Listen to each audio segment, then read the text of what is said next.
Meditación del Evangelio con María Valtorta. Capítulo 273. La primera multiplicación de los panes.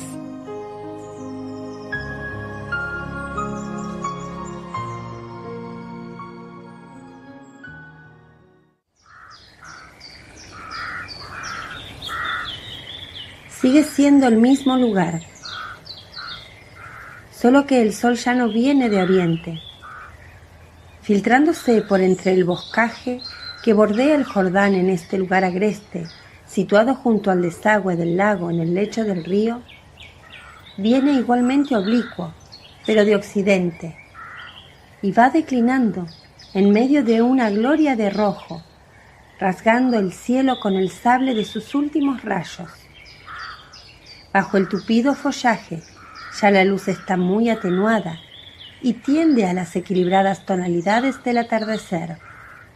Los pájaros, embriagados del sol habido durante todo el día, del alimento arrebatado a los limítrofes campos, se abandonan a un jolgorio de gorjeos y cantos en las copas de los árboles.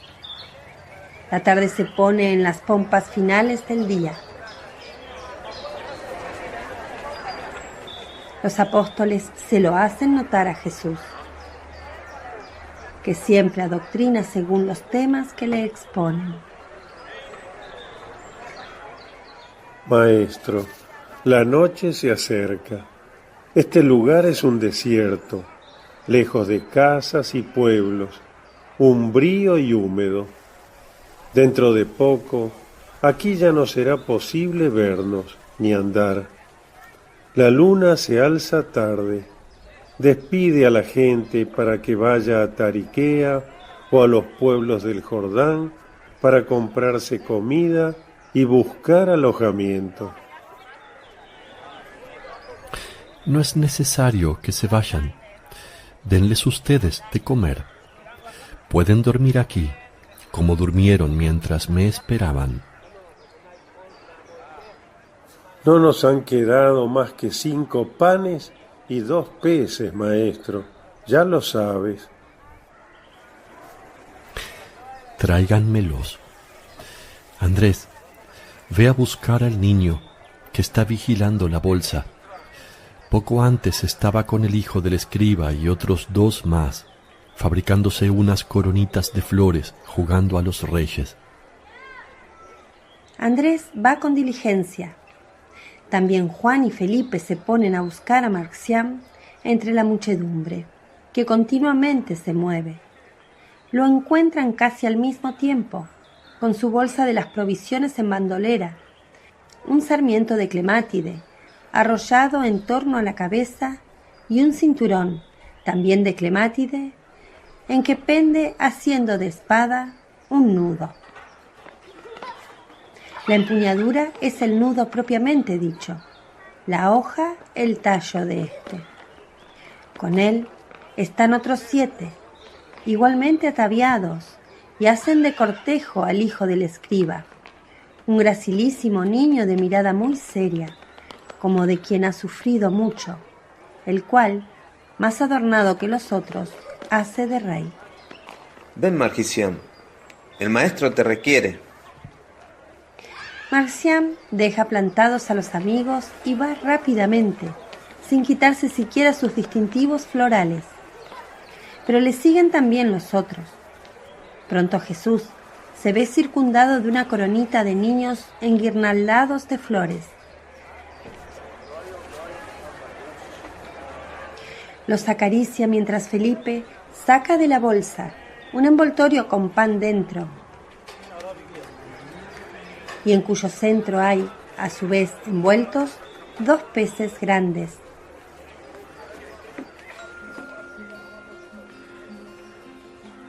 $2 kilos de pescado, poco más. Insuficientes incluso para los 17, es más, 18 con manajén, de la comitiva de Jesús. Llevan estos alimentos al maestro. Bien, ahora, tráiganme unos cestos. 17. ¿Como cuántos son ustedes? Marciam dará la comida a los niños. Jesús mira fijamente al escriba que ha estado siempre a su lado y le pregunta: ¿Quieres dar también tú la comida a quienes tienen hambre? Me gustaría, pero yo también estoy sin comida. Te concedo que des de lo mío. Pero, ¿pretendes dar de comer a unos 5.000 hombres? Además de las mujeres y los niños, con esos 2 peces y esos 5 panes. Sin duda. No seas incrédulo. Quien cree habrá de ver el cumplimiento del milagro. Oh, entonces sí que quiero repartir el alimento también yo. Que te den un canasto a ti también.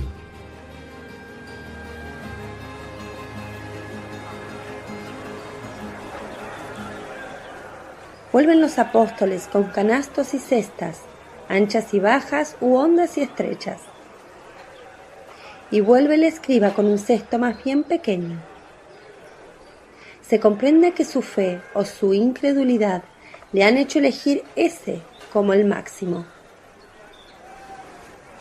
Está bien, pongan todo aquí delante. Dispongan que se sienten con orden la muchedumbre, en lo posible, regladamente.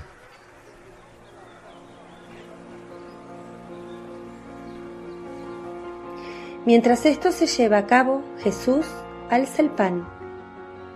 Encima del pan, los peces. Ofrece, Gracias, Padre, por este pan. ora, bendice. El escriba no quita ni un instante sus ojos de Jesús. Luego, Jesús divide los 5 panes en 18 partes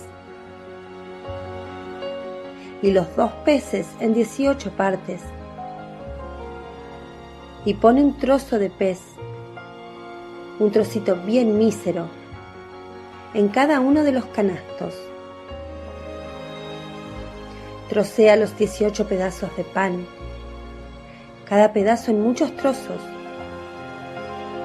muchos relativamente, no más de unos 20. Cada pedazo troceado en un canasto con el trozo de pez. Y ahora, tomen y ofrezcan hasta la saciedad. Empiecen. Ve, Marciam, a dárselo a tus compañeros.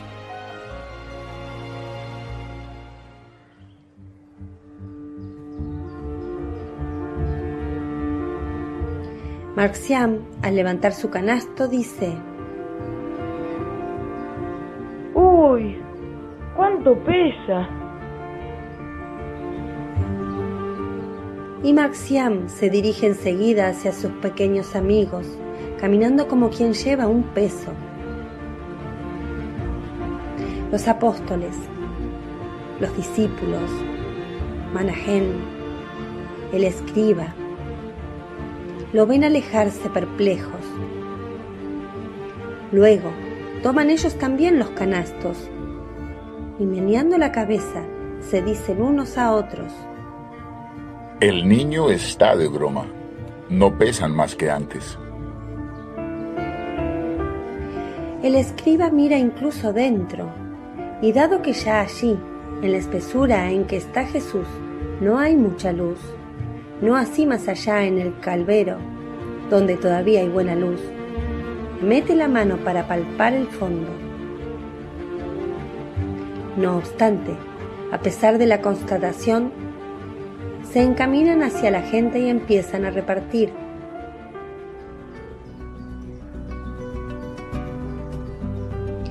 Dan, dan, dan,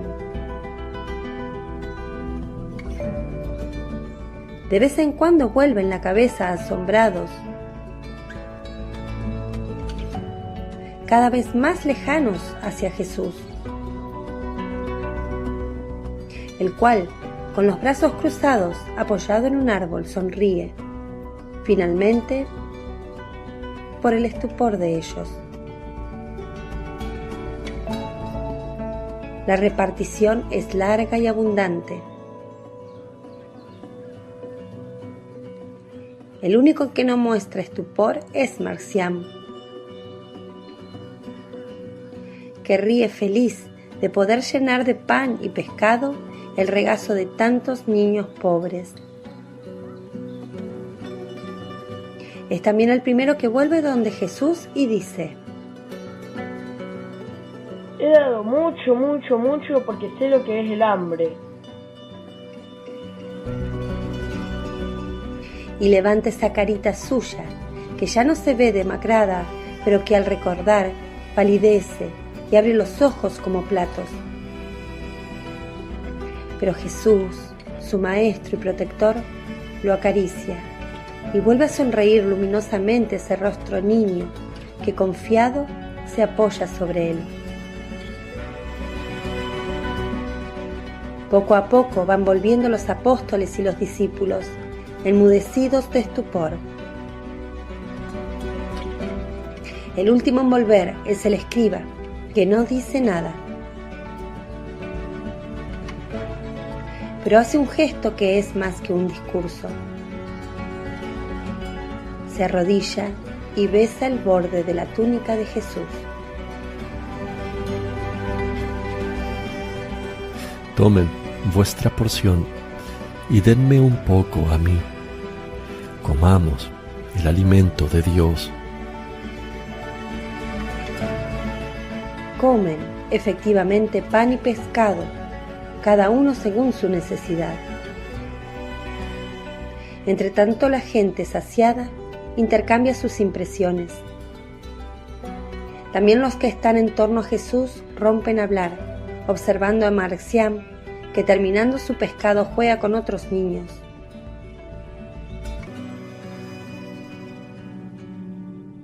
El escriba pregunta: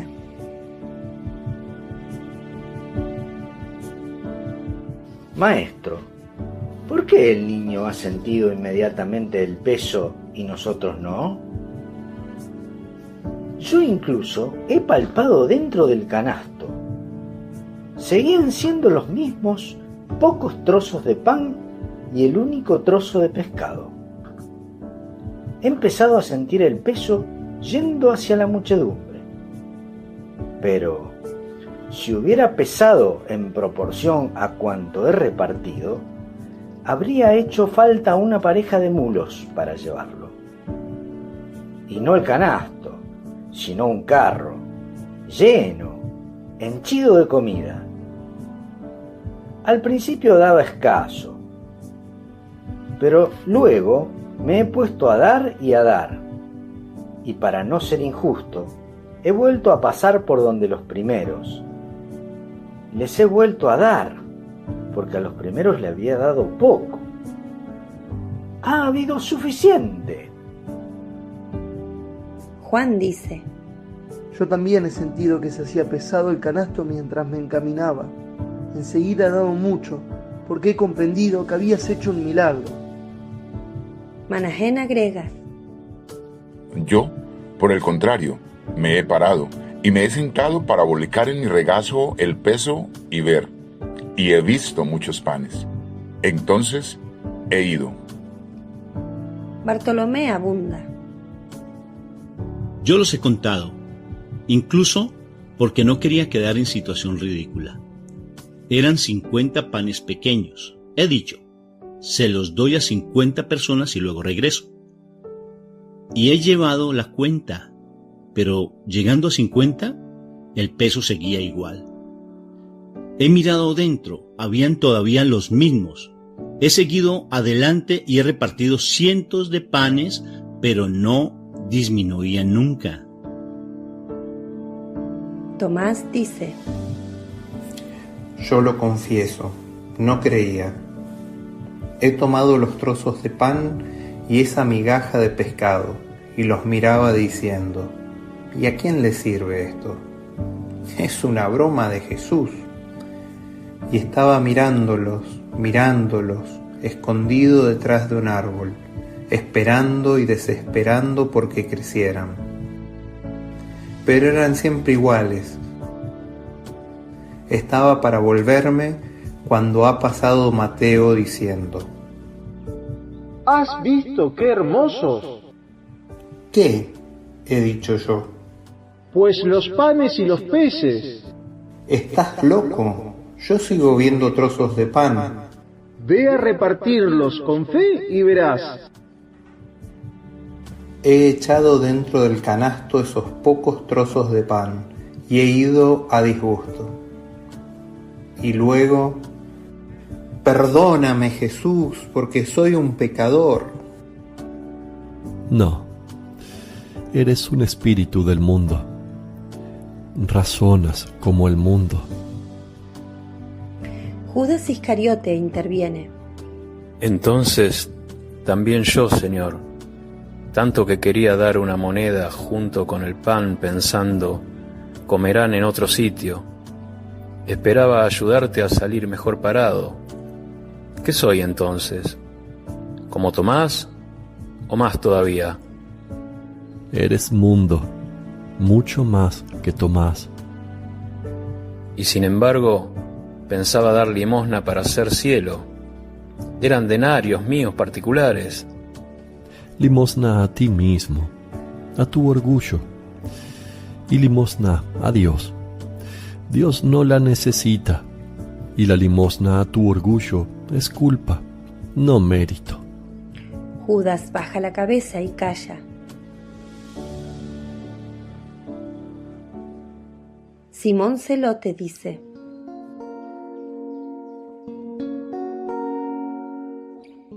Yo pensaba que tendría que desmenuzar ese trozo de pez y esos trozos de pan para que llegaran, pero no dudaba que serían suficientes como número y como alimento.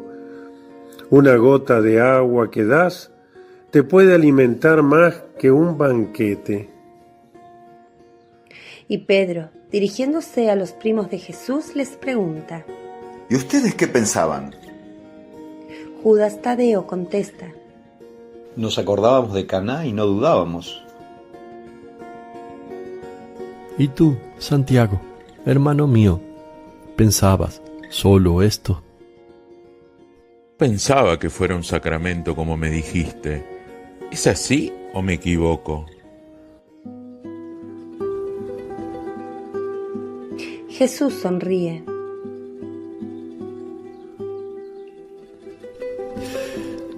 Es y no es. A la verdad que ha dicho Simón, del poder de nutrición en una gota de agua, debe unirse tu pensamiento en orden a una figura lejana. Pero todavía no es un sacramento. El escriba conserva entre sus dedos un pedazo de corteza. ¿Qué vas a hacer con ello? Un recuerdo. Pedro dice: Yo también la conservo.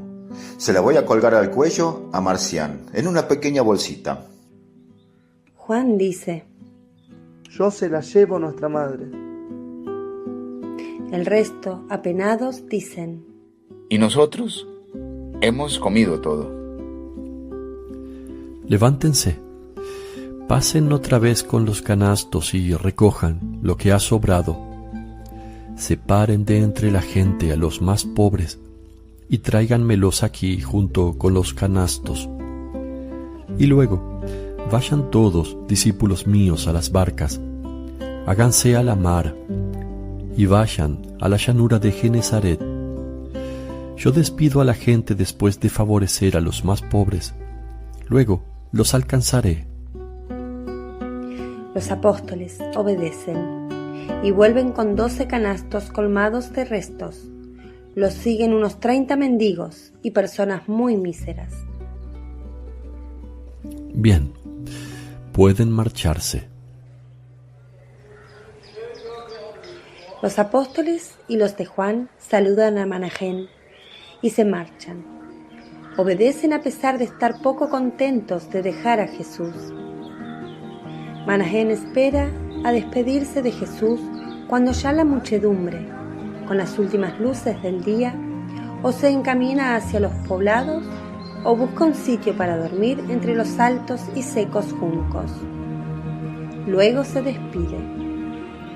Antes de él se ha marchado el escriba, es más, uno de los primeros, porque junto con su hijito se ha puesto en camino, cerrando la fila de los apóstoles. Una vez que todos se han marchado o que han caído en el sueño, Jesús se levanta, bendice a los que duermen y a paso lento se dirige hacia el lago, hacia la península de Tariquea, elevado unos metros por encima del lago, cual si fuese un recorte de colina introducido en el lago. Y llegado a su base, no entrando en la ciudad, sino bordeándola, sube el montecillo y se pone en un risco, en oración, frente al azul del lago y al blancor de la noche serena y lunar. Y con esta imagen, todo termina.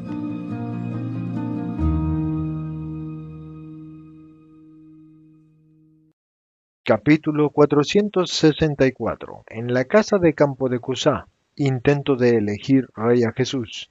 El testimonio del predilecto. En la otra orilla, junto al paso constituido por el puente, espera ya un carro cubierto.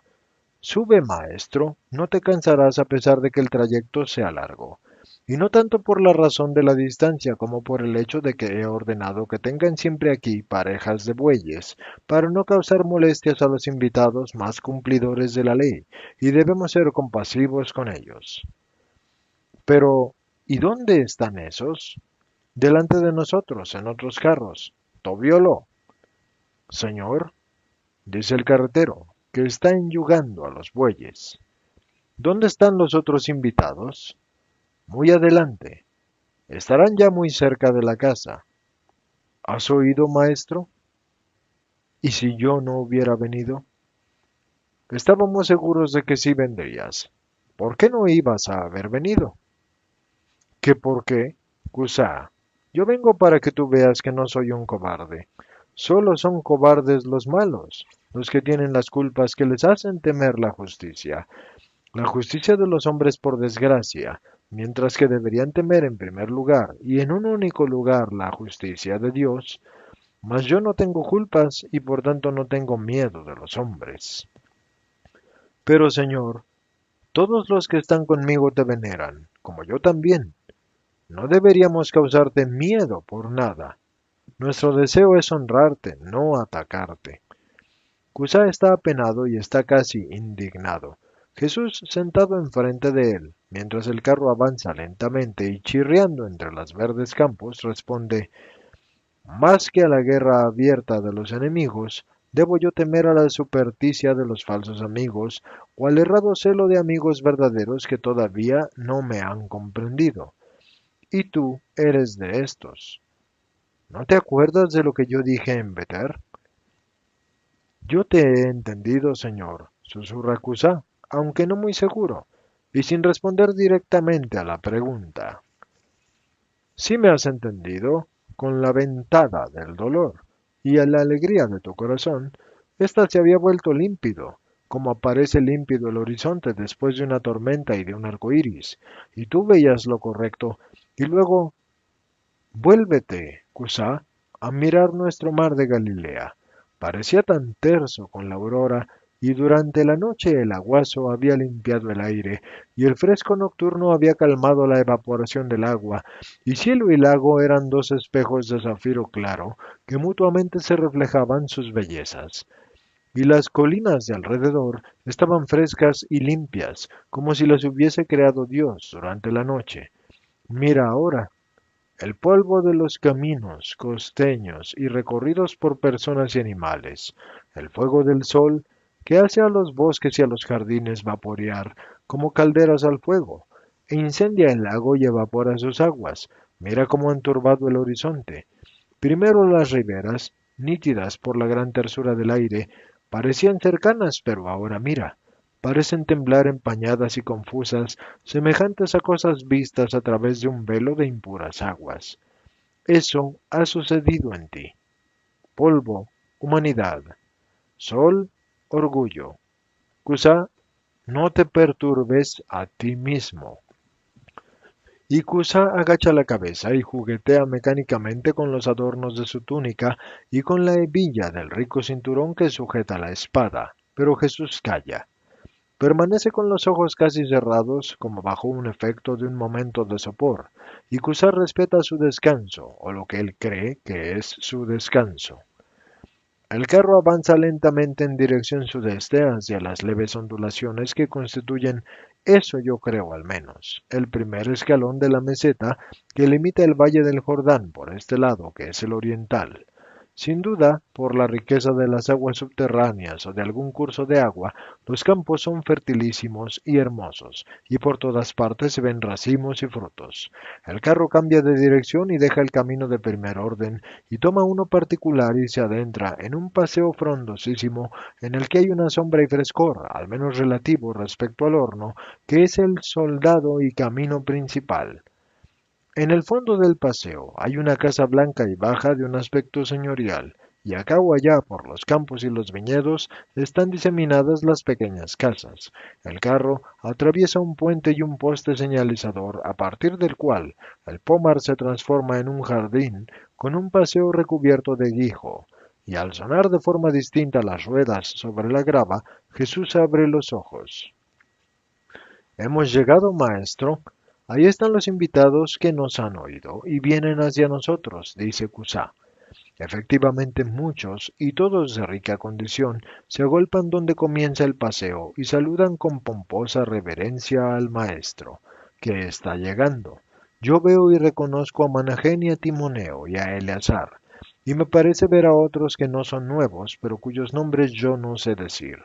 Y luego muchos, muchos jamás vistos, o por lo menos que yo nunca he advertido concretamente. Hay muchos que llevan espadas y otros, en vez de espadas, ostentan abundantes perifolios farisaicos y sacerdotales, o rabínicos. El carro se detiene y Jesús es el primero en bajar y se inclina como saludo de conjunto para los presentes. Y los discípulos, Manajén y Timoneo, se acercan y lo saludan en particular. Luego también se acerca Eleazar. Este es el fariseo bueno del convite que estaba en la casa de Ismael. Y junto con este se abren paso dos escribas que tienen un interés en ser reconocidos. Estos son aquel al que en Tariquea le fue curado su hijito el día de la primera multiplicación de los panes, y aquel que al pie del monte de las bienaventuranzas le dio comida para todos. Otro más se abre paso, que es el fariseo en casa de José, en el tiempo de la siega. Este fue instruido por Jesús acerca del verdadero móvil de sus injustos celos. Cusa procede a las presentaciones. Se las ahorro a todos porque es para volverse mico entre tanto.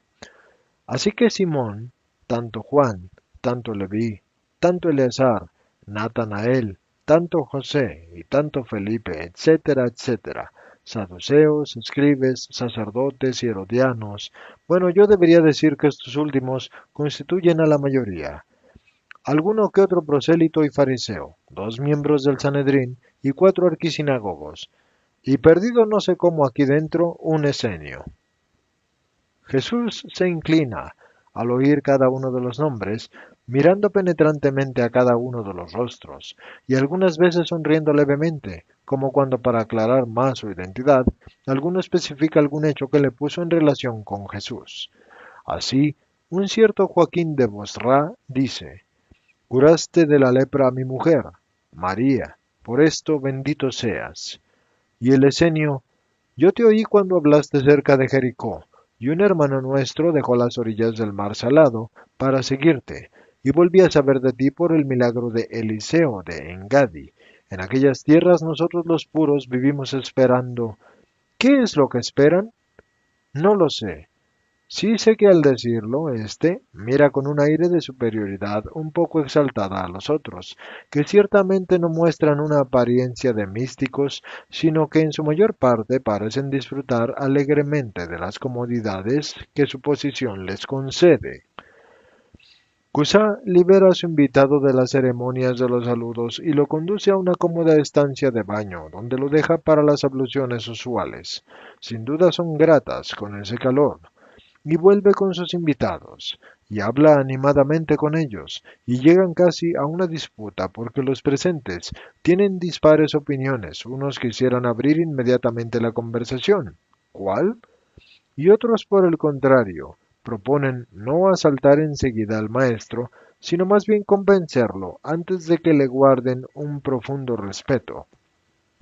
Y triunfa esta última parte, que es la más numerosa, así que Cusa, como el amo de la casa, llama a los criados para ordenar la preparación de un banquete que habrá de celebrarse hacia el atardecer, dejando tiempo a Jesús, que está cansado, y se ve de descansar, y esto es cosa que es aceptada por todos. Tanto que cuando Jesús aparece de nuevo, los invitados se despiden con grandes reverencias y lo dejan con Cusa, que lo conduce a una habitación umbría donde hay un lecho bajo y recubierto de ricas alfombrillas. Pero Jesús, cuando se queda solo, tras haber dado a un doméstico las sandalias y la túnica para que les limpien el polvo y las señalasen de la peregrinación del día anterior, no duerme. Sentado en la orilla del lecho y descalzos sus pies, apoyados en las esteras del suelo, y cubierto su cuerpo hasta los codos y las rodillas con la túnica corta, que es la prenda de debajo que lleva una túnica normal, piensa intensamente. Y si, por una parte, el indumento tan reducido con la espléndida y perfecta armonía de su cuerpo varonil le da un aspecto más joven, por la otra parte, la intensidad del pensamiento, que ciertamente no es dichoso, le incide unas arrugas y le carga el rostro con una expresión de un doloroso cansancio que lo avejenta. Ningún ruido en la casa y ninguno en el campo, donde maduran los racimos con el calor adusto. Las cortinas obscuras que cuelgan en las puertas y ventanas no ondean ni siquiera mínimamente. Pasan así las horas y merma el sol, y la penumbra va creciendo, pero el calor sí persiste, y también la meditación de Jesús. En fin, la casa sí da señales de revivir, y se oyen voces y pisadas e indicaciones, y Cusa mueve cuidadosamente la cortina para ver sin molestar. Entra, no estoy durmiendo, dice Jesús. Cusa entra y lleva ya la túnica engalanada del banquete. Mira y ve que el lecho no presenta signos de haber recibido un cuerpo. ¿No has dormido? ¿Por qué? ¿Estás cansado? He descansado en el silencio y en la sombra, y esto me basta. Mandaré que te traigan una túnica. No, la mía seguro que ya está seca, y la prefiero. Y tengo la intención de ponerme en camino en cuanto termine el banquete. Te ruego que te ocupes del carro y de la barca para mí. Como tú quieras, señor, pero yo hubiera deseado tenerte aquí hasta mañana al rayar el alba. No puedo, yo tengo que irme. Cusa hace una reverencia y sale, y se oye un abundante cuchicheo, y pasa más tiempo, y vuelve el doméstico con la túnica de lino fresca de lavado, y fragante de sol, y con las sandalias, que ya no tienen polvo, y han sido suavizadas con un aceite o lardo, que les dan un brillo y una flexibilidad especiales, y otro le sigue con un barreño y una ánfora y unas toallas, y deposita todo encima de una mesa baja y salen. Jesús va a donde los invitados, al atrio, que divide la casa del norte al sur, creando un lugar ventilado y agradable en que están diseminados unos asientos y adornados con cortinas ligeras de coloridas franjas que modifican la luz sin poner un obstáculo al aire, y ahora están recogidas y permiten ver la verde cornisa que rodea la casa. Jesús está majestuoso a pesar de no haber dormido y parece haberse nutrido de una fuerza y de una andadura regia. Y el lino de la túnica acaba de ponérsela, aparece blanquísimo, y sus cabellos son brillantes por el baño de la mañana y relucen suavemente, encuadrando el rostro con su color dorado. Ven, maestro, te esperábamos solo a ti, dice Cusá, y con prioridad sobre los demás lo conduce a la estancia donde están las mesas.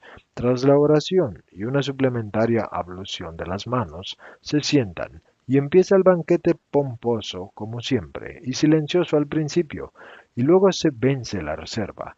Jesús está al lado de Cusá y Menajén está al otro lado, y tienen por compañero a Timoneo y a los demás, y les distribuye Cusá con experiencia de cortesano a ambos lados de la mesa en forma de U.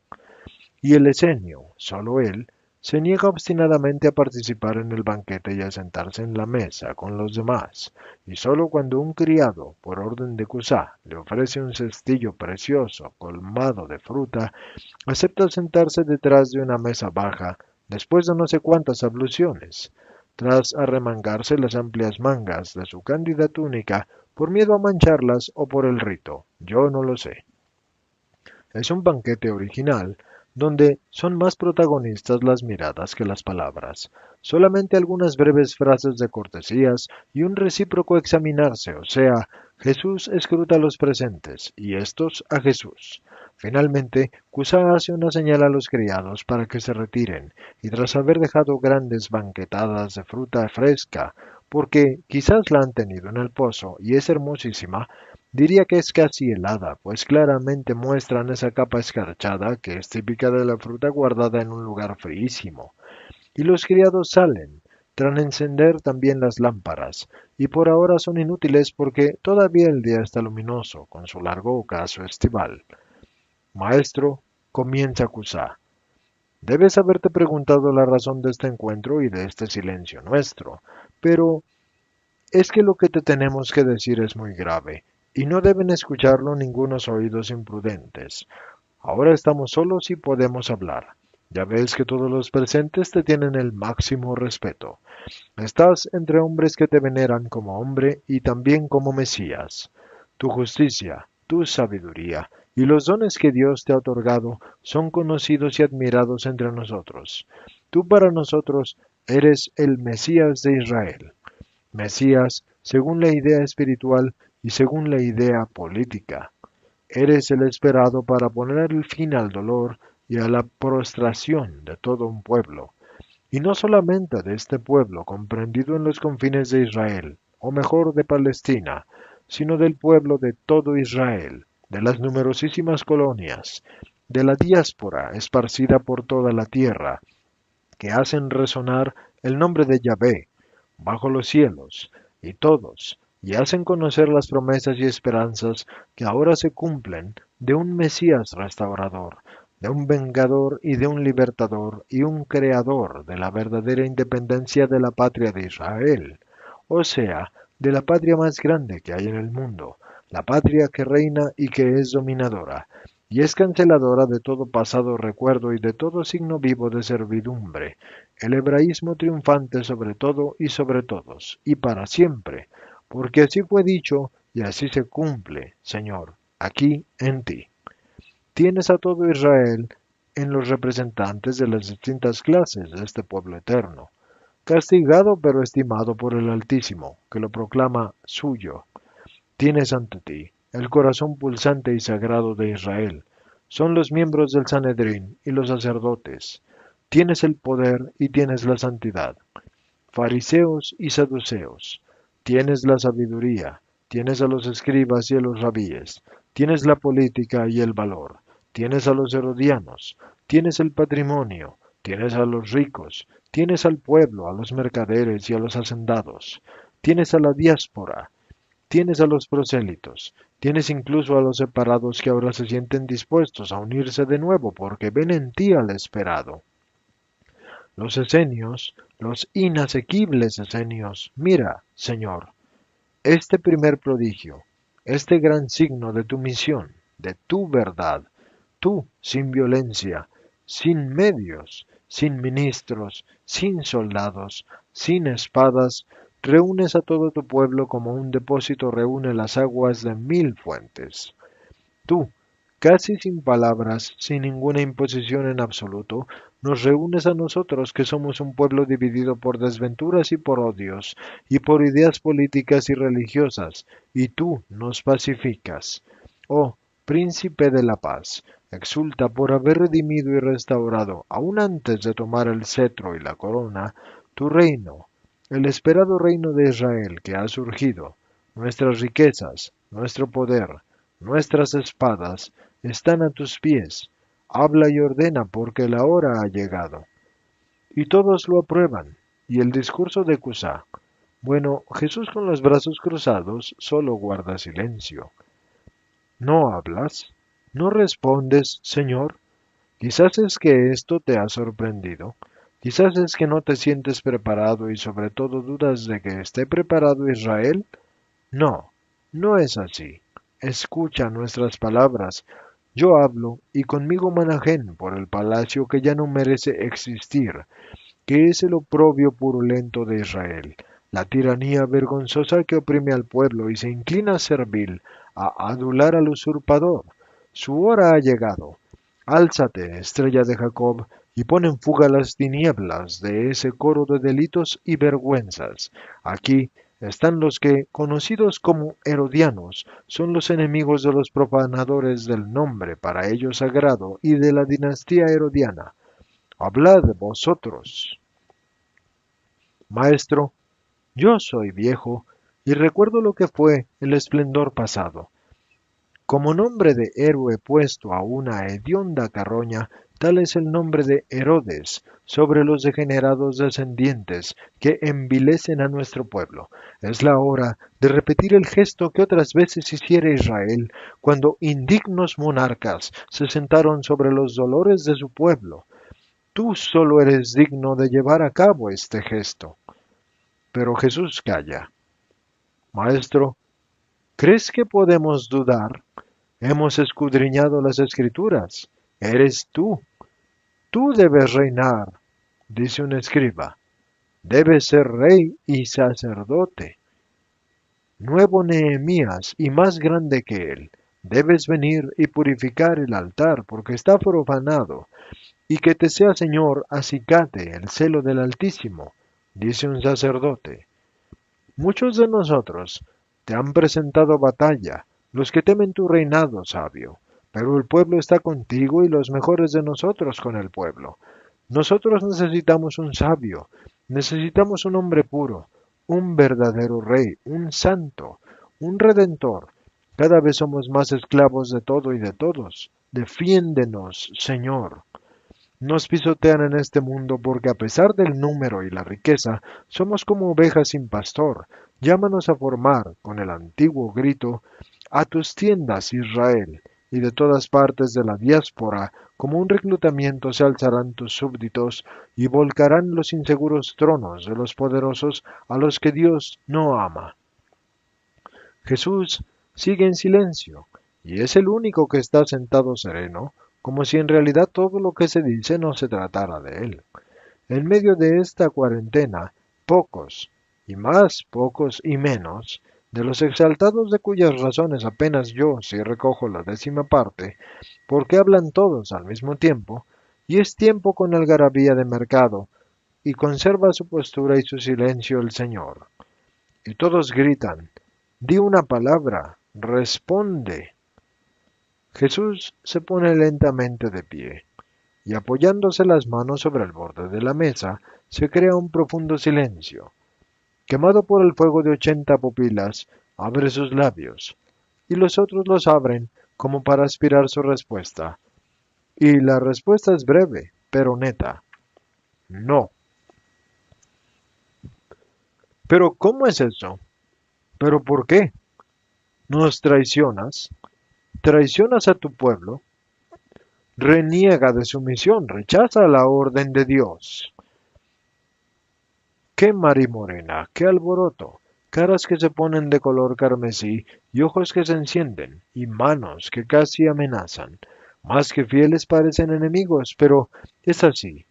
Cuando una idea política domina los corazones, hasta los mansos se vuelven fieras contra quien impugna esa idea suya. Al alboroto le sigue un silencio extraño, y parece como si, agotadas las fuerzas, todos se sintieran exhaustos y vencidos, y se miran interrogativamente, la mayor parte desolados y algunos inquietos. Jesús mira en torno a sí y dice: Sabía que ustedes querían que yo viniera para esto, y conocía la inutilidad de este paso de ustedes. Quizá puede decir que lo he dicho en Tariquea. He venido para que ustedes vieran que yo no temo la insidia alguna, porque no ha llegado la hora, y tampoco la voy a temer cuando se cierna sobre mí la hora de la insidia, porque yo para esto he venido, y he venido para convencerlos a ustedes, no todos, pero sí muchos de ustedes van a actuar y actúan de buena fe. Pero yo debo corregir el error en que con buena fe ustedes han caído. ¿Lo ven?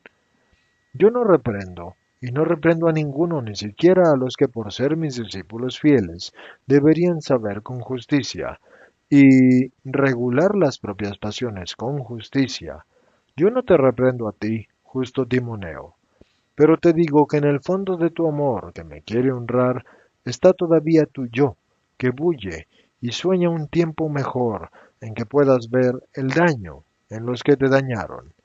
Yo no te reprendo a ti, Manahén, a pesar de que muestras haber olvidado la sabiduría y el ejemplo enteramente espirituales que recibiste de mí y de Juan el Bautista antes que de mí.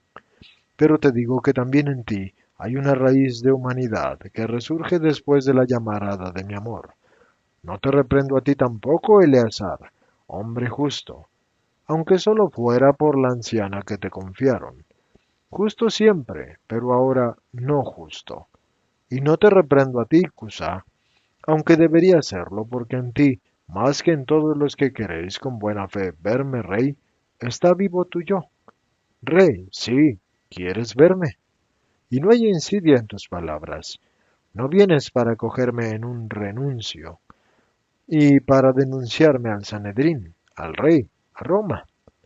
Pero más que por el amor, crees que es todo amor, y no lo es. Más que por el amor, actúas para vengarte de las ofensas que el palacio te ha infligido. Yo soy tu invitado y debería mantener celada la verdad de tus sentimientos, pero yo soy la verdad y hablo por tu bien. Y lo mismo te sucede a ti, Joaquín de Bosra, y a ti, escriba Juan, y a ti también, y a ti, y a ti, y a ti. Y señala a este y a aquel, sin rencor, pero con tristeza, y prosigue. No, no los reprendo, porque yo sé que no son ustedes los que quieren esto espontáneamente. Es la insidia, es el adversario el que actúa, y ustedes son, sin saberlo, títeres en sus manos, y también del amor propio de ustedes. Timoneo, Manahén, Joaquín, ustedes que realmente me aman, también de su veneración, ustedes que en mí sienten al Rabí perfecto, también de esto él, el maldito, se sirve para perjudicar y perjudicarme. Pero yo les digo a ustedes, y también a los que no tienen los sentimientos de ustedes, sino que, con fines cada vez más bajos, hasta constituir las traiciones y los delitos, quisieran que yo aceptara ser rey. Yo les digo, no. Mi reino no es de este mundo. Vengan a mí para que yo instaure mi reino en ustedes, y no otra cosa. Y ahora dejen que me vaya. No, señor. Estamos bien decididos. Hemos puesto ya en movimiento riquezas y preparado planes, y hemos decidido salir de esta incertidumbre que tiene inquieto a Israel, de la cual, además, se aprovechan los otros para perjudicar a Israel. Te acosan, es verdad. Tienes enemigos en el templo mismo. Yo, uno de los ancianos, no lo niego. Pero para acabar con esto, hay esto, tu unción, y estamos dispuestos a dártela. No es la primera vez que en Israel uno es proclamado rey así, para acabar con una serie de desventuras nacionales y de discordias. Aquí hay quien en el nombre de Dios lo puede hacer. Por tanto, déjate ungir, dice uno de los sacerdotes. No, no es lícito, no tienen autoridad para hacerlo. El sumo sacerdote es el primero que quiere esto, aunque no se dé a ver, y no puede seguir permitiendo este estado de dominación romana y de escándalo regio. No mientas, sacerdote, En tus labios la blasfemia es doblemente impura, y quizás no sabes, y le engañan, pero en el templo eso no se quiere. ¿Crees entonces que nuestra aserción es falaz? Sí. Si no es de todos ustedes, sí lo es de muchos. No mientan, porque yo soy la luz e ilumino los corazones. A nosotros nos puedes creer, gritan los herodianos. Nosotros no amamos a Herodes Antipas ni a ningún otro. No, ustedes se aman solo a ustedes mismos, es verdad. Y no pueden amarme a mí, porque yo sería la palanca para derribar el trono y para abrirles el camino a un poder más fuerte y para grabar al pueblo con una opresión peor. Un engaño a mí, al pueblo y a ustedes mismos. Roma aplastaría a todos, después de que ustedes hubieran hecho lo mismo. Señor, en las colonias de la diáspora hay hombres dispuestos a amotinarse. Nosotros empeñamos nuestros bienes, dicen los prosélitos. Y los míos, y todo el apoyo de la auranítida, y la traconítida, grita el de Bosra. Sé lo que me digo. Nuestros montes pueden preparar un ejército, y sin ser hostigado, para lanzarlo luego como un cohorte de águilas a tu servicio. También la Perea, y la Gaulanítida. El valle de Gahaz está contigo, y también las riberas del mar Salado con los nómadas que nos creen dioses. Si aceptas unirte a nosotros, grita el esenio, y prosigue con un vaniloquio de exaltado que se pierde en el clamor. Los montañeses de Judea son de la raza de los reyes fuertes, y los de la alta Galilea son héroes del temple de Débora, y son héroes también las mujeres y los niños. ¿Nos consideras pocos? Somos hueste numerosa. Todo el pueblo está contigo. Tú eres el rey de la estirpe de David, el Mesías. Este es el grito que sale de los labios de sabios e ignorantes, porque es el grito que los corazones, y que tus milagros, y que tus palabras, y tus signos. Un alboroto en que yo me pierdo. Jesús, como roca bien firme y rodeada por una vorágine, no se mueve. Es más, ni siquiera reacciona, está impasible. Y el torbellino de súplicas e imposiciones y razones continúa. Nos defraudas. ¿Por qué quieres nuestra destrucción? ¿Quieres actuar solo? No puedes. Matatías, Macabeo, no rechazó la ayuda de los asirios, y Judas liberó a Israel con su ayuda. ¡Acepta! Cada cierto tiempo el grito se anuda en esta palabra, pero Jesús no cede. Uno de los ancianos, anciano y mucho también de edad, cuchichea con un sacerdote y un escriba que son más viejos que él. Pasan adelante e imponen silencio, y habla el escriba anciano, que ha llamado a Eleazar y a los dos escribas que son del mismo nombre, Juan. Señor, ¿por qué no quieres tú ceñir la corona de Israel? Porque no es mía, yo no soy hijo de un príncipe hebreo. Señor, quizás tú no lo sabes, pero yo y este fuimos requeridos un día, porque 3 sabios vinieron preguntando dónde estaba el que había nacido rey de los hebreos. ¿Comprendes? Nacido rey. Herodes el Grande nos reunió para la respuesta a los príncipes de los sacerdotes y a los escribas del pueblo, y con nosotros estaba Gilel, el justo, y nuestra respuesta fue en Belén de Judá. Tú, nos consta, naciste ahí, y tu nacimiento estuvo acompañado de grandes signos. Algunos de tus discípulos son testigos de tu nacimiento. ¿Tú puedes negar que los 3 sabios te adoraron rey? No niego. ¿Y puedes negar que los milagros te preceden y te acompañan y te siguen como un signo del cielo? No niego.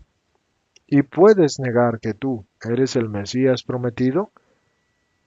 No niego. Entonces, en el nombre del Dios vivo, ¿por qué tú quieres defraudar las esperanzas de un pueblo? Yo vengo a cumplir las esperanzas de Dios. ¿Cuáles? Las de la redención del mundo, de la formación del reino de Dios, porque mi reino no es de este mundo. Devuelvan a su lugar sus bienes y sus armas. Abran los ojos y el espíritu para leer las Escrituras y los profetas, y para acoger mi verdad, van a tener en ustedes el reino de Dios. No, las Escrituras hablan de un rey libertador, de la esclavitud satánica del pecado, del error, de la carne, del gentilismo, de la idolatría. ¿Qué ha hecho en ustedes Satanás, oh hebreos, pueblo sabio, para inducirles a este error acerca de las verdades proféticas? ¿Qué les hace, oh hebreos, hermanos míos, para cegarlos de esta forma? ¿Qué os hace, oh discípulos míos, para que ya tampoco comprendan vosotros? La mayor desventura de un pueblo y de un creyente es caer en una falsa interpretación de los signos, y aquí se cumple esta desventura. Intereses personales, prejuicios, exaltaciones, pernicioso amor patrio, y todo contribuye a caer en esta vorágine. La vorágine del error en que un pueblo perecerá, considerando a su rey como lo que no es. Tú te consideras en un modo erróneo. Vosotros os consideráis erradamente y también a mí, porque yo no soy el rey humano, y vosotros, 3/4 partes de los que estáis aquí reunidos lo sabéis, y queréis mi mal, no mi bien. Actuáis por encono y no por amor, pero yo les perdono. Y digo a los rectos de corazón, que vuelvan en ustedes mismos y que no sean los inconscientes esclavos del mal. Déjenme ir, porque no hay nada más que decir. Y hay un silencio lleno de estupor. Y Eleazar dice, yo no soy tu enemigo, y creía que yo obraba bien, y no soy el único. Otros amigos buenos piensan como yo. Lo sé. Pero dime y sé sincero, ¿qué dice Gamaliel? El rabí dice, sí, dice, el Altísimo dará el signo si este es su Cristo. Bien, dice.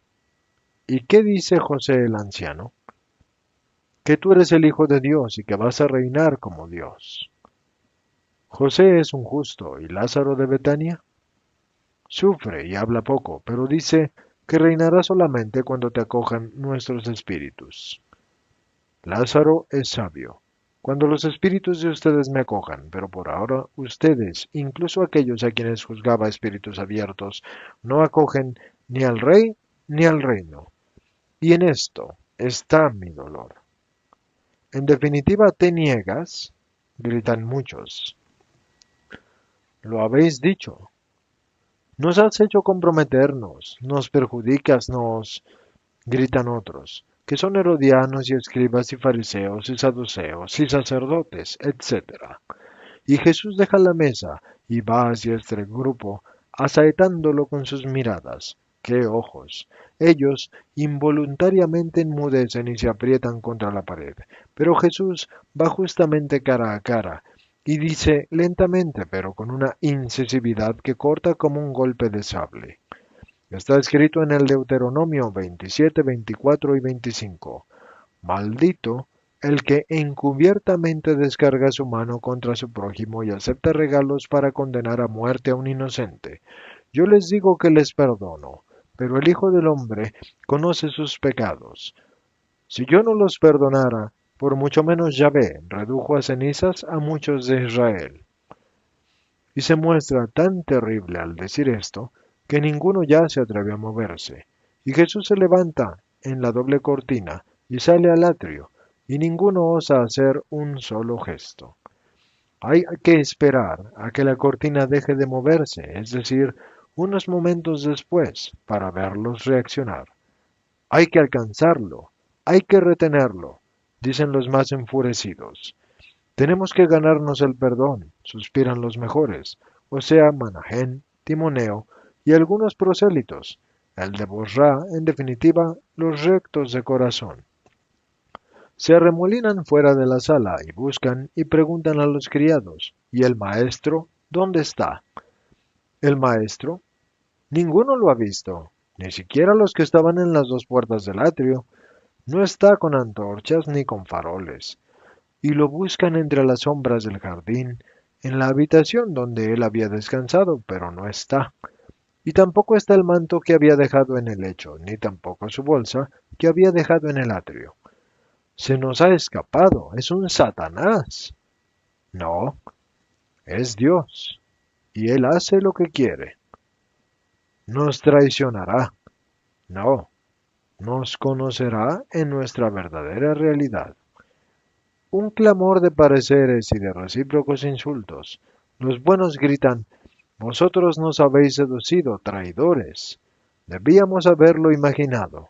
Y los malos, o sea la mayoría, amenazan, y la riña, perdido el chivo expiatorio en que se centrase, revierte sus dos partes sobre sí misma.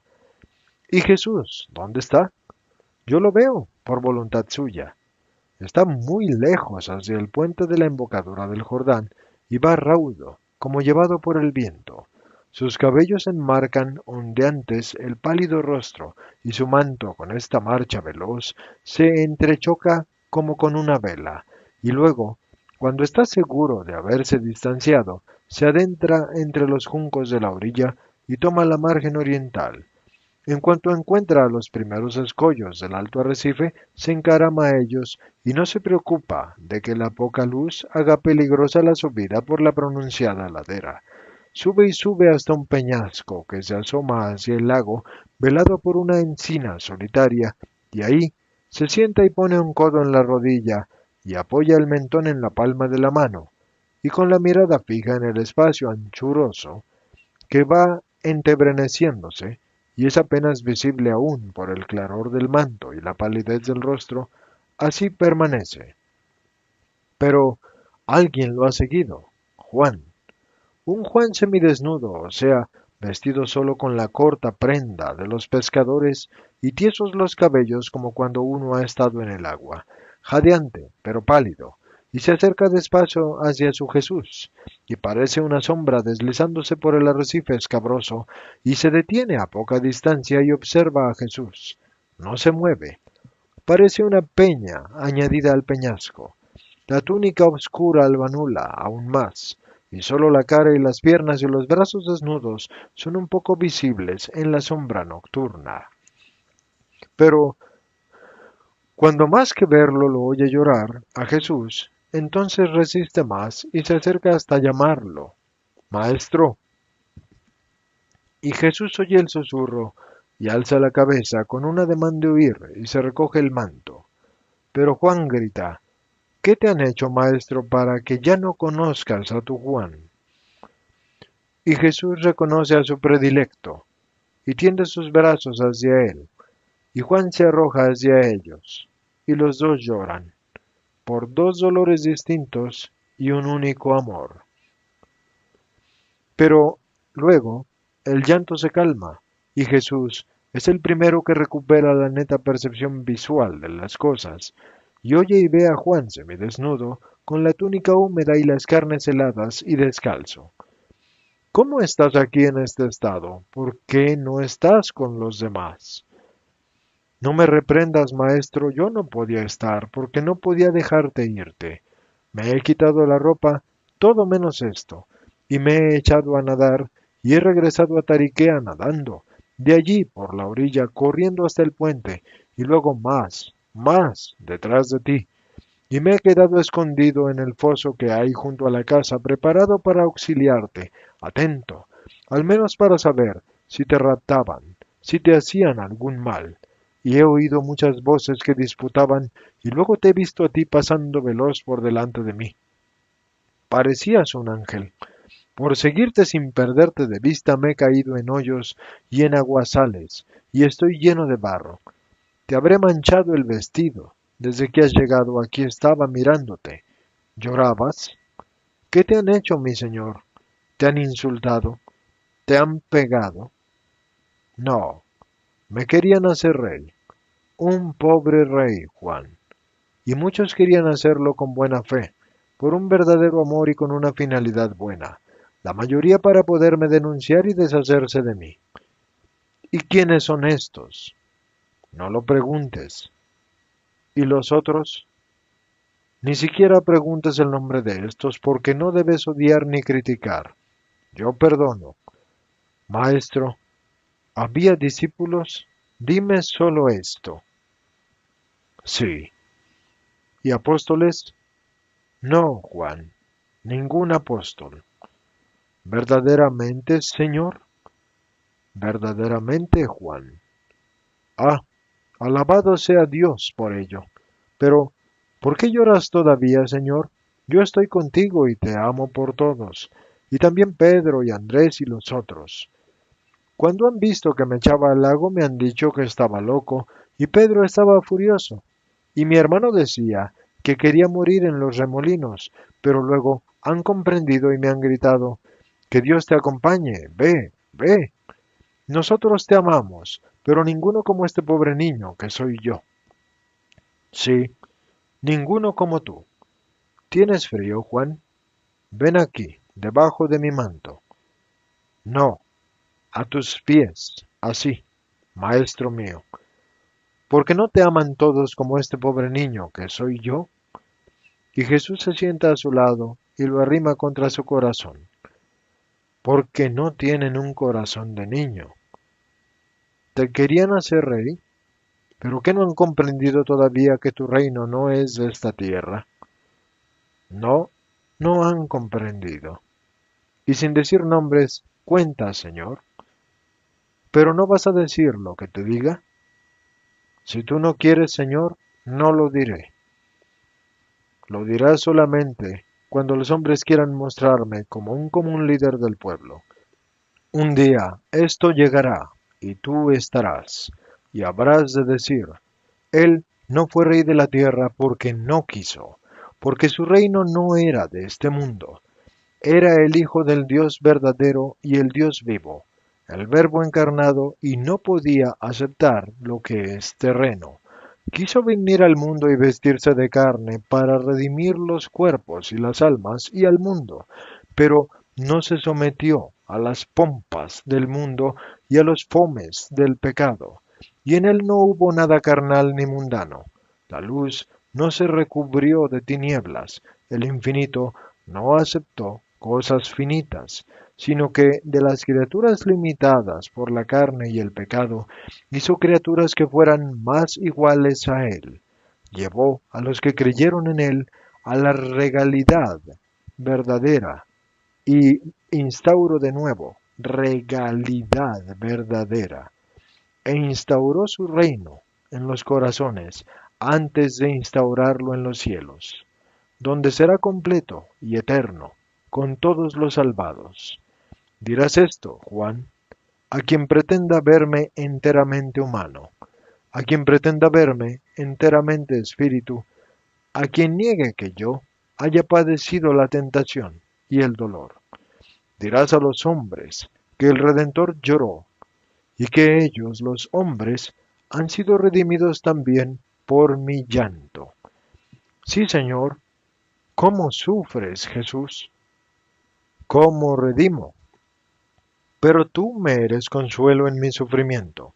Al rayar el día, nos marcharemos de aquí y encontraremos una barca.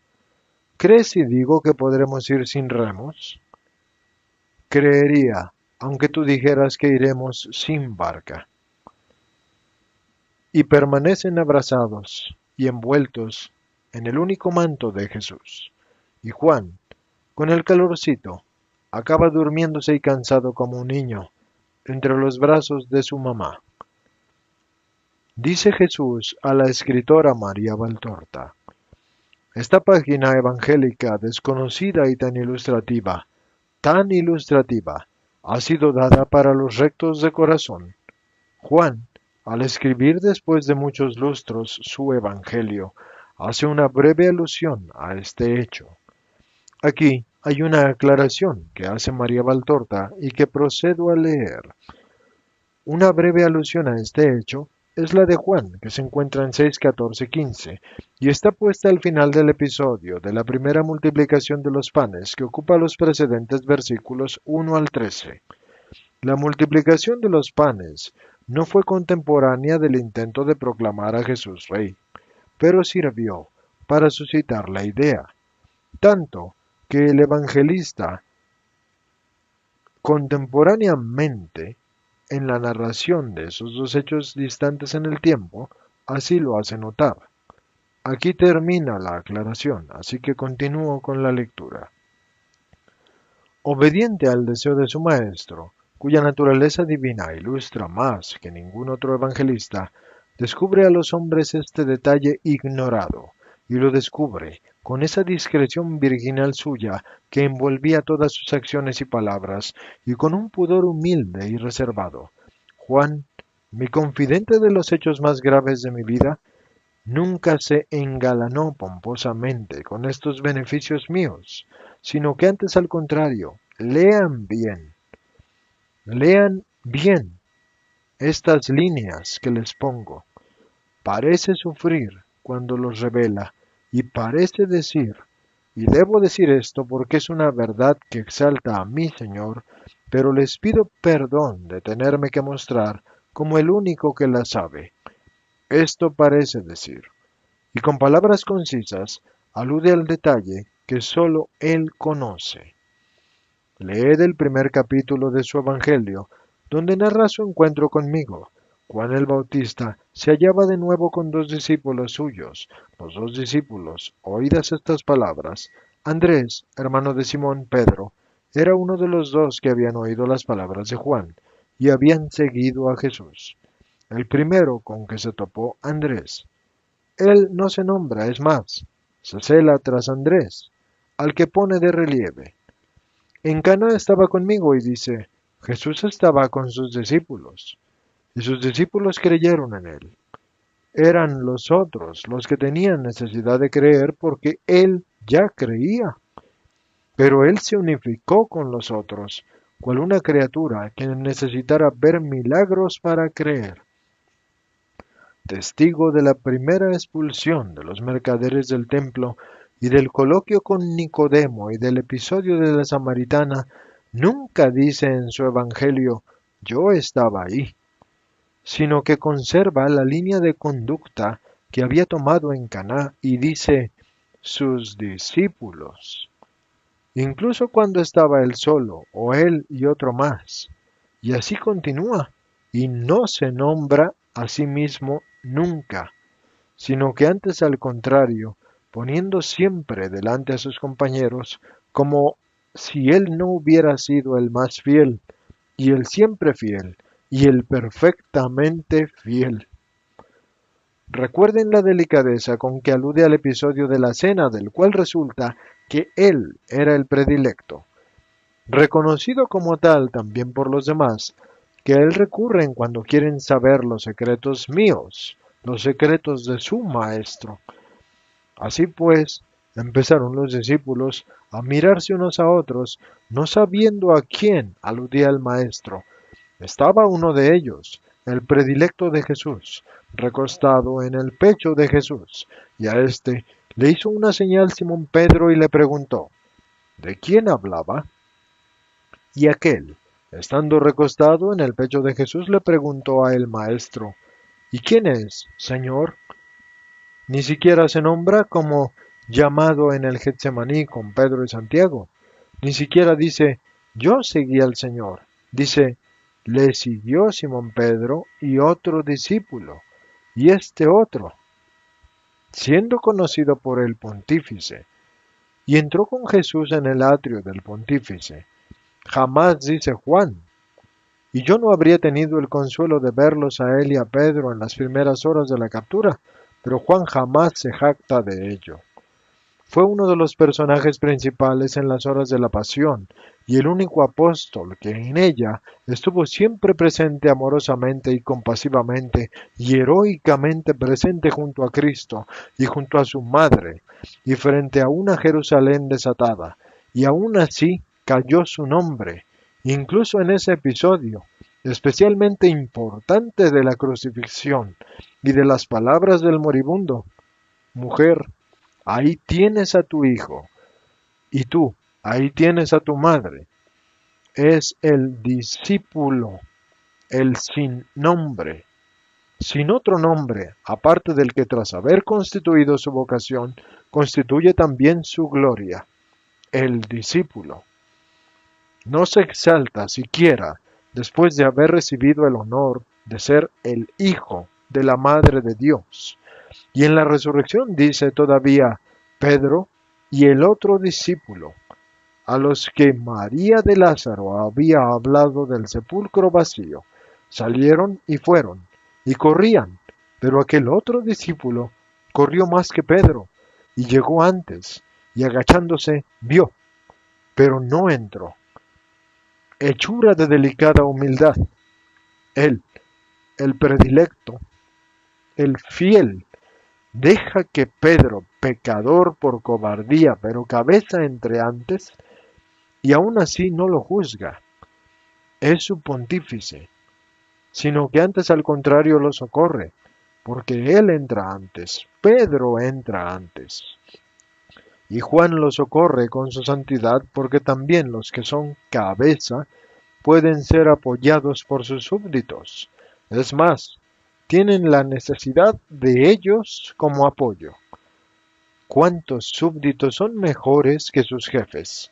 Y no nieguen nunca esta verdad y esta piedad. Oh súbditos santos a los jefes, que se pliegan bajo el peso y que no saben llevar, o aquellos a los que el humo del honor les produce la ceguera y la embriaguez. Sean, oh súbditos, santos. Los irineos de vuestros superiores, sed así. Sé mi pequeño Juan, porque te hablo a ti, para todos esos Juanes que se adelantan corriendo y que guían a los Pedros, y luego se detienen, dejándolos entrar primero por respeto a su cargo, y que, oh, obra maestra de humildad, y que para no humillar a los Pedros, que no saben comprender y creer, llegan al punto de dar de sí una imagen, y dejar creerlo de que también ellos, como los Pedros, son tardos e incrédulos. Lean el último episodio del lago de Tiberíades. Es también Juan el que, repitiendo el acto de otras veces, reconoce al Señor en el hombre que está en pie en la orilla, y después de haber compartido juntos el alimento, ante la pregunta de Pedro, ¿y de este qué será?, es siempre el discípulo, nada más. Por lo que a él respecta, él se anonada, más cuando debe decirse algo que haga resplandecer con luz cada vez más divina al Verbo de Dios encarnado. Entonces Juan alza los velos y revela un secreto. En el 6º capítulo del Evangelio dice, dándose cuenta de que querían apoderarse de él para hacerlo rey, huyó de nuevo solo al monte, y esta hora del Cristo es comunicada a los creyentes para que sepan que múltiples y complejas fueron las tentaciones y las luchas intentadas contra él en sus distintas características de hombre, maestro, Mesías, Redentor, Rey, y que los hombres y Satanás, el eterno instigador de los hombres, no le evitaron ninguna insidia a Cristo para rebajarlo y abatirlo y destruirlo. Contra el hombre y contra el eterno sacerdote, y contra el Maestro y contra el Señor, arremetieron las malicias satánicas y las humanas, enmascaradas bajo los pretextos más aceptables como buenos. Y todas las pasiones del ciudadano y del patriota y del Hijo del Hombre fueron hurgadas o tentadas para descubrir un punto débil que sirviera de fulcro. Oh, hijos míos, que no reflexionan más que en la tentación inicial y en la última, y que de mis fatigas de Redentor les parecen fatigas sólo las últimas y dolorosas sólo las últimas horas, y amargas y desengañadoras sólo las últimas experiencias. Pónganse solo una hora en mi lugar y piensen que es a ustedes a quienes se les propone la paz, con los coterráneos su ayuda, y la posibilidad de llevar a cabo el necesario acrisolamiento para hacer santo al país amado. Las posibilidades de restaurar, de reunir a los diseminados miembros de Israel, de acabar con el dolor y con la servidumbre y con el sacrilegio, y no digo que se pongan en mi lugar pensando en ustedes como destinatarios de una corona que se les ofrece, digo solo que tengan mi corazón de hombre durante una hora, y que piensen en cómo habrían salido de esa seductora propuesta, como triunfadores fieles a la divina idea o más bien como vencidos. ¿Habrían salido de ella más santos y espirituales que nunca? ¿O se les habría destruido a ustedes mismos, adhiriéndolos a la tentación o cediendo a las amenazas? ¿Y con qué corazón habrían salido de ella tras haber constatado hasta qué punto Satanás usaba sus armas para herirme en la misión y en los sentimientos, llevándome a los discípulos buenos por un camino desviado y poniéndome en un estado de lucha abierta con los enemigos, en ese momento que ya eran desenmascarados y agresivos, y ahora por haber sido descubiertos en sus arterias? No estén ahí con el compás y la medida pequeña y con el microscopio y la ciencia humanas. No anden ahí midiendo, comparando y refutando con pedante razonamiento de escriba sobre si Juan habló con una exactitud y hasta qué punto es verdad esto o aquello. No superpongan la frase de Juan y el episodio dado ayer para ver si los contornos coinciden. Ni erró Juan por debilidad senil, ni ha errado el pequeño Juan, que es el que les escribe este libro, mis líneas, mi palabra en este libro, por debilidad de enferma. Yo me dirijo a esta mujer como el pequeño Juan, y ella es María Valtorta, la escritora de mi palabra. Este ha dicho lo que ha visto. Juan, el grande, pasados muchos lustros después del episodio, narró lo que sabía, y con fina concatenación de lugares y hechos, reveló el secreto que sólo él conocía de cuando intentaron, no sin malicia, coronar a Cristo. En Tariquea, después de la primera multiplicación de los panes, surge en el pueblo la idea de hacer del rabí nazareno el rey de Israel, y están presentes Manahén, el escriba, y otros muchos que, aún imperfectos en el espíritu, pero honestos de corazón, recogen la idea y la apoyan para dar honor al maestro, para acabar con la lucha injusta contra él, por error en la interpretación de las escrituras. Un error difundido por todo Israel, cegado por sueños de humana regalidad, y les hago hincapié, humana regalidad, y por esperanzas de santificar a la patria contaminada por muchas cosas. Muchos, como era natural, se adhieren simplemente a la idea. Muchos fingen supersticiosamente su adhesión para perjudicarme, unidos estos últimos por el odio contra mí, y olvidan sus odios de casta, que les habían mantenido siempre separados, y se alían para tentarme y para poder dar después una apariencia legal al delito que ya sus corazones había decidido. Esperan en una debilidad mía, en un orgullo mío, el orgullo y la debilidad, con consiguiente aceptación de la corona que me ofrecían. Darían una justificación, todas estas cosas, a las acusaciones que querían lanzar contra mí, y después de ello, serviría para dar la paz a su espíritu, que era engañoso y estaba atrapado por los remordimientos, porque se dirían a ellos mismos, esperando podérselo creer. Roma, no nosotros, ha castigado al nazareno que era un revoltoso. La eliminación legal de su enemigo, y se los digo entre paréntesis, enemigo era para ellos, su Salvador. Aquí están las razones de la proclamación que intentaron. Aquí está la clave de los odios más fuertes que siguieron. Aquí tienen, en fin, la alta lección de Cristo. ¿La comprenden? Es lección de humildad y de justicia, de obediencia, de fortaleza, de prudencia, de fidelidad, de perdón, de paciencia, de vigilancia y de saber soportar respecto a Dios y respecto a la propia misión y respecto a los amigos y respecto a los ingenuos, y respecto a los enemigos, y respecto a Satanás, respecto a los hombres, que de éste son instrumentos de tentación respecto a las cosas y respecto a las ideas. Todo debe ser contemplado y aceptado, y rechazado, y amado o no, mirando al fin santo del hombre, el cielo, y a la única voluntad que es la única, la de Dios. Pequeño Juan, esta fue una de las horas de Satanás para mí. Y como las tuvo el Cristo, las tienen los pequeños Cristos. Es necesario sufrirlas y superarlas, sin soberbias y sin desconfianzas. No carecen de finalidad y de finalidad buena.